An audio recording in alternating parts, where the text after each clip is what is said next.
मेरे प्रिय आत्मन, आज बहुत से सवाल जो बाकी रह गए हैं उन पर बात करनी है। एक मित्र ने पूछा है कि क्या मैं लोगों को मरने की बात सिखा रहा हूँ, मृत्यु सिखा रहा हूँ। सीखना तो चाहिए जीवन। उन्होंने ठीक ही पूछा है।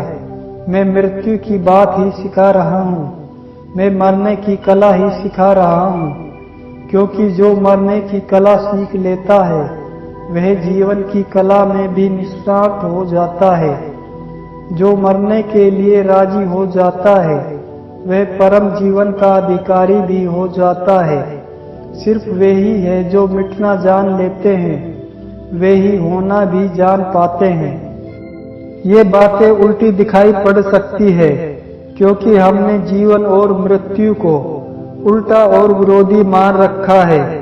वे विरोधी नहीं है और न ही उल्टे हैं, लेकिन हमने उन्हें उल्टा मान रखा है।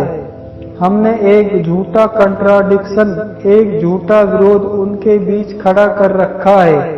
इसके बहुत घातक परिणाम हुए हैं। मनुष्य जाति को जितनी हानि इस विरोध की वजह से हुई है उतनी शायद और किसी बात से नहीं हुई। यह विरोध फिर बहुत तलों पर फैल गया है।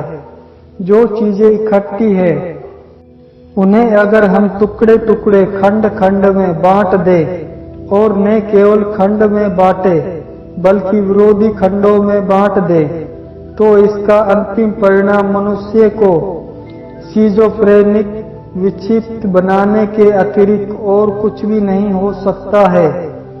एक बीज को हम बोते हैं, वह बढ़ते बढ़ते बढ़ते बढ़ते पौधा बन जाता है, फिर फूल बन जाता है।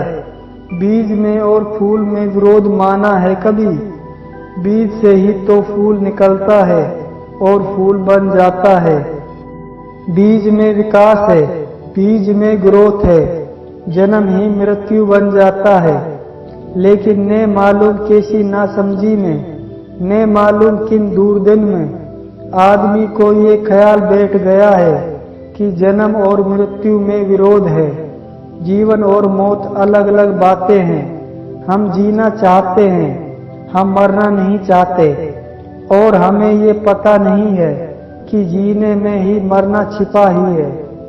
और जब हमने एक बार तय कर लिया कि हम मरना नहीं चाहते तो उसी वक्त तय हो गया कि हमारा जीवन कठिन और मुश्किल में पड़ जाएगा। ध्यान रहे, जगत में विरोध जैसी कोई चीज ही नहीं है। असल में विरोध जैसी चीज जगत में हो ही नहीं सकती, नहीं तो दो विरोध को मिटाने का उपाय ही नहीं रह जाएगा, मार्ग ही नहीं रह जाएगा। अगर मृत्यु अलग हो और जन्म अलग हो तो जन्म अपने रास्ते पर चलेगा, मृत्यु अपने रास्ते पर चलेगी। पैरेलल, लेकिन मिलेंगे कहीं भी नहीं। जैसे दो समांतर रेखाएं कहीं भी नहीं मिलती, ऐसे ही जन्म और मृत्यु की कहीं भी मुलाकात नहीं हो पाएगी। यह कैसे संभव है? जन्म और मृत्यु घुले मिले हैं, एक ही चीज के दो छोर हैं। जब मैं ये कह रहा हूँ तो मैं असल में ये कह रहा हूँ कि आने वाले भविष्य में अगर मनुष्य को विक्षिप्त होने से, पागल होने से बचाना हो तो पूरी जिंदगी को स्वीकार करना पड़ेगा, पूरे को, पूरे के पूरे को। उसमें कोई खंड काटकर विरोध में खड़े नहीं करने पड़ेंगे। जीवन के इस विरोध को ठीक से समझे बिना कोई भी व्यक्ति जीवन के पूर्ण सत्य को कभी अनुभव नहीं कर सकता है। और जो विरोध में कहेगा कि आधे को हम काट देंगे, वह अभी बहुत बुद्धिमानी को उपलब्ध नहीं हुआ है। आधे को काटा जा सकता है, लेकिन आधे के कटते ही शेष आधा भी मर जाएगा, क्योंकि उस आधे का जीवन और प्राण इस आधे से अनिवार्य रूप से मिलता था, इसी से मिलता था।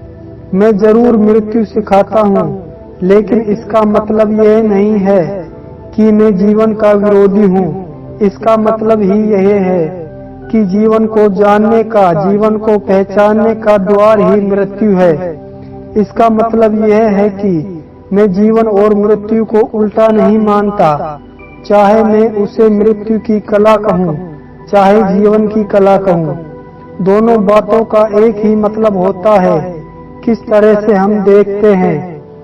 मौत से भागा हुआ डरा हुआ आदमी इतना नीरस उदास इतना ऊब गया है कि वह कुछ भी कर रहा है, लेकिन एक काम नहीं कर रहा है कि वह मौत को स्वीकार कर ले कि आओ।